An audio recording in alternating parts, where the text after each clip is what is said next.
The out modifier, without going into details about it, is required if it's required and not required if it's not.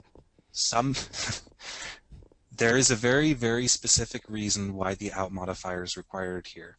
And we know it is because the documentation tells us that it is. The documentation says right there that we need an out. If we didn't provide an out, you would get an error. Well, we get two errors, but ignore this one. This error says argument value while parameter is declared as out, which means that the argument that we passed in is not decorated in the way that this method wants us to decorate it as. If you see this error, you can fix it by placing an out modifier immediately before your argument.